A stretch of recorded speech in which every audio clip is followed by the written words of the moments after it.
रायगडावर शिवपुत्र स्वराज्य रक्षक छत्रपती संभाजी महाराज यांचा 345वा राज्याभिषेक सोहळा जल्लोषात साजरा। आज केले रायगडावर शिवपुत्र स्वराज्य रक्षक छत्रपती संभाजी महाराज यांचा 345वा राज्याभिषेक सोहळा शिवभक्त नामदार भरतशेठ गोगावले यांच्या उपस्थितीत अत्यंत उत्साहात आणि मांगल्याच्या वातावरणात संपन्न झाला। गेल्या 7 वर्षांपासून आम्ही हा सोहळा साजरा करत आहोत। प्रत्येक वर्षी या सोहळ्याची व्याप्ती आम्हाला वाढताना दिसत आहे। गडावर आज एक वेगळाच उत्साह पाहायला मिळाला।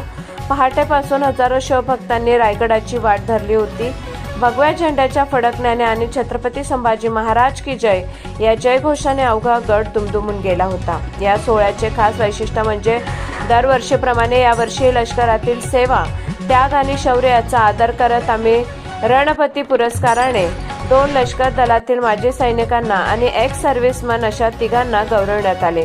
तसेच महाराष्ट्राच्या कानाकोपऱ्यातून आलेले हजारो तरुण आणि आबालवृद्ध सर्वांच्या चेहऱ्यावर संभाजी महाराजांविषयी अढळ निष्ठा दिसत होती। ढोल ताशांच्या गजरात, पारंपरिक वेशभूषेत आणि शस्त्रांच्या प्रदर्शनाने सोहळ्याची शोभा वाढवली। ज्यावेळी छत्रपती संभाजी महाराजांच्या प्रतिमेचा राज्याभिषेक विधी झाला त्यावेळी उपस्थित प्रत्येक मावळ्याचा ऊर अभिमानाने भरून आला होता। संभाजी महाराजांचा पालखी सोहळा देखील या ठिकाणी काढण्यात आला होता। हा केवळ एक सोहळा नसून छत्रपती संभाजी महाराजांच्या त्यागाची, शौर्याची आणि बुद्धिमत्तेची आठवण करून देणारा एक प्रेरणादायी अनुभव होता।